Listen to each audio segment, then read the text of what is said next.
Hello hi सभी को Ram Ram Radhe Radhe. I hope कि आप सभी लोग बढ़िया होंगे, मस्त होंगे और अपनी तैयारी में भी आप लोग लगे होंगे। चलिए आज के सेशन की शुरुआत करते हैं।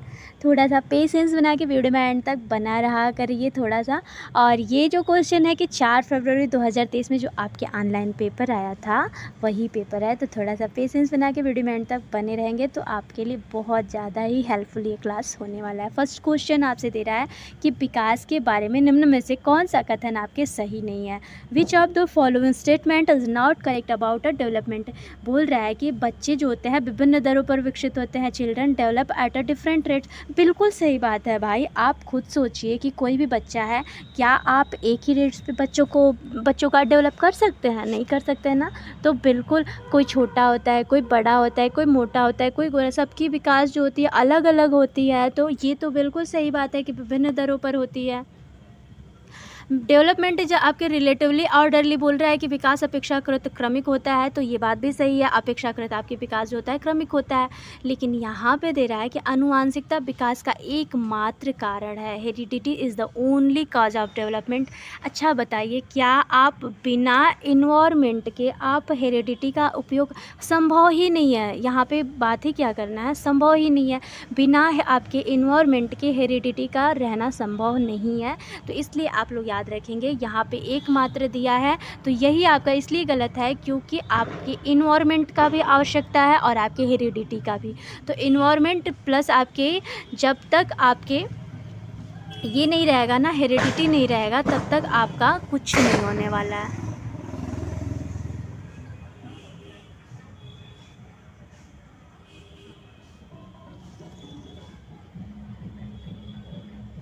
चलिए यहाँ पे दे रहा है कि डेवलपमेंट टेक्स प्लेस आपके ग्रेजुअली। तो यहाँ पे बोल रहा है कि विकास निरंतर रूप से होता है। बिल्कुल बात सही बात है। विकास जो होता है आपके निरंतर रूप से होता है।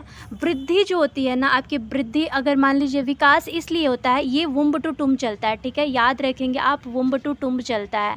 लेकिन अगर आप ये बोलेंगे कि वृद्धि जो आपकी ग्रोथ होती है, तो एक टाइम आएगा कि वो रुक जाएगा। क्यों रुक जाएगा कि आप खुद सोचिए, क्या अगर ग्रोथ चलती रहेगी तो इंसान न जाने कितना लंबा हो जाएगा, कितना मोटा हो जाएगा। तो ग्रोथ अपने हिसाब से होगा, ठीक है, बॉडी के अनुसार ग्रोथ भी होता है। तो ग्रोथ हमारा जो होता है अपने, जब उसको लगेगा कि अब पूरा हो गया है तो वो रुक जाएगा। लेकिन हमारा जो डेवलप होता है, विकास होता है, वो वुम्ब टू टुम्ब चलता है। स्टार्टिंग से आपके मरने तक आपके विकास की प्रक्रिया निरंतर चलती है। तो ये ऑप्शन भी आपके सही है, ठीक है। नेक्स्ट क्वेश्चन देख लेते हैं। यहाँ पे आप लोग ऑप्शन भी देख सकते हैं कि आनुवांशिकता विकास का एकमात्र कारण है। विकास के संदर्भ में यह कथन सत्य नहीं है क्योंकि आनुवांशिक तथा पर्यावरण दोनों ही बच्चों के विकास के लिए निर्धारक होते हैं। एक व्यक्ति का विकास जो होता है कैसा होगा, यह आपके पर्यावरण पर निर्भर करता है, लेकिन व्यक्ति कितना विकसित हो सकता है यह आपकी आनुवांशिकता पर निर्भर होगा। विकास की प्रक्रिया में बालक का शारीरिक, क्रियात्मक, संज्ञानात्मक, भाषागत, संवेगात्मक एवं सामाजिक विकास होता है। विकास की प्रक्रिया में रुचि, आदतों, दृष्टिकोणों, जीवन मूल्यों, स्वभाव, व्यक्तित्व, व्यवहार इत्यादि का विकास भी शामिल होता है। बालक के विकास की प्रक्रिया उसके जन्म से पूर्व गर्भ में ही आरंभ होती है और विकास की इस प्रक्रिया वो गर्भावस्था, शैशवावस्था, बाल्यावस्था, किशोरावस्था, प्रौढ़ावस्था इत्यादि परिपक्वता की स्थिति में प्राप्त करता है। विकास के बारे में कुछ निम्नलिखित विशेषता, ये भी याद रखिएगा आप लोग, ठीक है। ये पॉइंट आप लोग याद रखिएगा कि विकास हमारा अपेक्षाकृत क्रमिक होता है, विकास विभिन्न दरों पर विकसित होता है, विकास निरंतर रूप से होता है। तो ये आपके तीनों ऑप्शन सही थे। अब यहाँ पे हम देखेंगे नेक्स्ट क्वेश्चन। मानवीय क्षमताएं जैसे कि बुद्धि हुआ, समस्या हुआ, समाधान और आपकी समालोचनात्मक चिंतन का सापेक्ष रूप से विकास के किस क्षेत्र के अंतर्गत अध्ययन किया जाता है? ये तो बहुत ईजी, आप लोग बता ले जाएंगे। ऑप्शन दे रहा है कि आपके फिजिकल, इमोशनल, कॉग्निटिव अथवा नैतिक, आपके मोरल। तो यहाँ पे बोल रहा है कि मानवीय क्षमताएं जैसे कि बुद्धि हुआ, आपकी समस्या हुआ, समाधान, समालोचनात्मक चिंतन का सापेक्ष रूप से विकास किस क्षेत्र के अंतर्गत आता है? तो आपके फिजिकल, आपके संवेगा इमोशनल अथवा आपके कॉग्निटिव अथवा आपके मोरल। तो आप लोग याद रखेंगे ये हमारे सारे चीज़ आपके संज्ञानात्मक अथवा कॉग्निटिव डेवलपमेंट में आते हैं, ठीक है। यहाँ पे इमोशनल की बात नहीं कर रहा है, ना तो आपके फिजिकल की बात कर रहा है, ना तो आपके नैतिक विकास के मोरल का, यहाँ पे आपके कॉग्निटिव डेवलपमेंट की बात कर रही है। और कॉग्निटिव डेवलपमेंट का सिद्धांत किसने दिया था, तो ये आप लोग याद रखिएगा, जीन पियाजे जी का है, ठीक है। मानवीय क्षमताएं जैसे कि बुद्धि हुआ, समस्या हुआ समाधान और समालोचनात्मक चिंतन की सापेक्ष रूप से विकास के संज्ञानात्मक क्षेत्र के अंतर्गत अध्ययन किया जा सकता है। संज्ञानात्मक क्षेत्र के आपके अंतर्गत विकास जो मानसिक प्रक्रियाएं के द्वारा अधिगम को प्राप्त करते हैं। संज्ञान के अंतर्गत ज्ञान, संवेदना, समग्रता, विशेषण, संश्लेषण, मूल्यांकन, प्रत्यक्षीकरण, कल्पना, तर्क, चिंतन, अनुप्रयोग, स्मृति, बौद्धिक क्षमता इत्यादि आते हैं। संज्ञान एक मानसिक प्रक्रिया होती है जिसके माध्यम से कोई व्यक्ति जानकारी को प्राप्त करता है, समस्या का हल निकालता है, चिंतन एवं तर्क करता है, दो वस्तुओं के बीच विभेद करता है, संकल्पना को अपने याद करता है। यह विकास की प्रक्रिया व्यक्तिगत होती है। संज्ञानात्मक विकास से बालक में सीखने की क्षमता बढ़ती है। संज्ञानात्मक प्रक्रियाओं का विकास शैशवावस्था से पहले ही आरंभ हो जाता है। इतने पॉइंट आप लोग ध्यान से देखते चलिएगा, याद करिएगा, यहीं से 1 नंबर आप लोगों के छूट जाते हैं। अब यहाँ पे असर्शन और रीजन का क्वेश्चन दे रहा है आप लोगों को। Children acquire skill values and customs only through formal आपकी स्कूलिंग।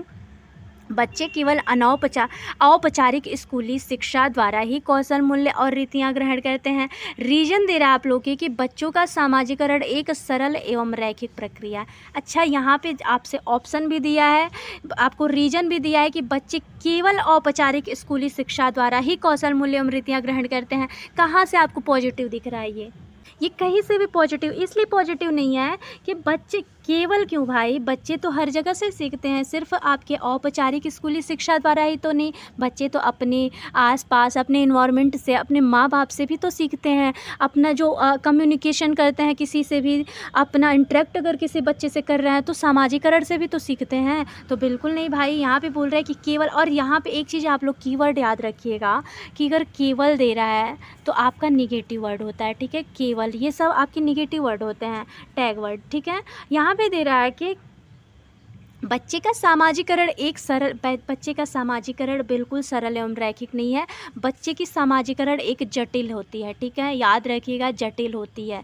यहाँ पे कंफ्यूज नहीं होना है। और यहाँ पे जो आपको ऑप्शन दे रहा है कि both A and R true and R is the correct explanation of A और आर दोनों सही है और आर ए की सही व्याख्या करता है।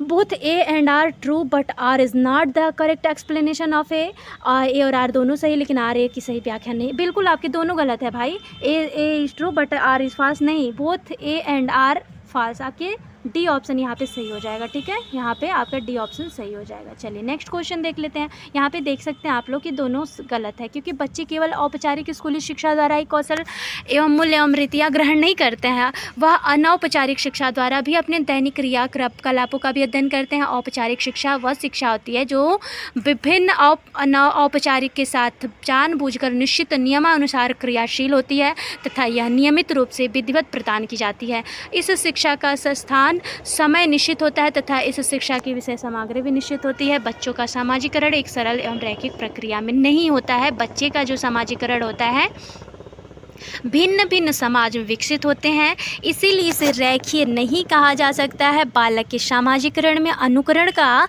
बहुत अधिक महत्व होता है, क्योंकि आरंभ से ही वे दूसरों का अनुकरण करके अनेक बातों को सीखते हैं। जैसा घर और समाज के लोग बातचीत करते हैं और व्यवहार करते हैं, बच्चे उसी का अनुकरण भी करेंगे, फिर वैसा ही व्यवहार भी करेंगे। तो आप लोगों का हो सकता है ये कॉन्सेप्ट क्लियर हुआ हो। और नेक्स्ट क्वेश्चन दे रहा है कि जीन पियाजे के अनुसार किस अवस्था को प्राप्त करने के लिए समाधान की निरंतर खोज करने में लगा बच्चा? ऑप्शन दे रहा है इक्विलिब्रेशन, डिस्क्विलिब्रेशन और आपके असिमिलेशन अथवा अकोमोडेशन। तो यहाँ पे अगर समाधान और निरंतर खोज की बात कर रहा है तो यहाँ पे आपके संतुलन की बात कर रहा है ना। यहाँ पे असंतुलन कब होगा? तो असंतुलन जब बच्चा असहज फील करेगा, कहीं भी जहाँ उसके अकॉर्डिंग नहीं होगा तो वहाँ पे असहज फील करेगा, तो वहाँ पे असिमिलेशन क्या होगा? आप आत्मसातीकरण कर लेंगे। तो मान लीजिए कोई भी चीज़ है, कोई आपके अंदर ज्ञान है और उसमें नई स्कीमा ऐड करके उसे आत्मसातीकरण कर ले रहे हैं तो उसे असिमिलेशन बोलेंगे। और आपके असमंजन क्या होगा, आपके अकोमोडेशन क्या होता है कि आप नई ज्ञान अपने अंदर ऐड करेंगे, वो आपके क्या हो जाएगा, समंजन हो जाएगा। तो इन्होंने चार बताई हैं क्रियाएं, कौन कौन सा, एक होगा सक्रिय अन्वेषक, एक जैविक परिपक्वता पर इन्होंने जोर दिया था, एक सामाजिक अनुभव पर और आपके एक संतुलन पर। तो आप लोग याद रखेंगे, इन्होंने 4 पर जोड़ दिया था और किसने, तो आपकी जीन पियाजे ने। याद रखिएगा ये जो दिया है आपको, आपका ऑप्शन क्या हो जाएगा, यहाँ पे निरंतर खोज और समाधान की बात किया है तो संतुलन सही हो जाएगा। तो आई होप कि आप सबको सेशन पसंद आया होगा, और अगर सच में सेशन पसंद आया हो तो प्लीज़ बेल आइकन प्रेस करके जाइएगा। मिलते हैं सभी को नेक्स्ट वीडियो में, और अपने फ्रेंड्स में भी शेयर करिएगा। आई होप कि आप सबको सेशन पसंद आया होगा। Bye bye.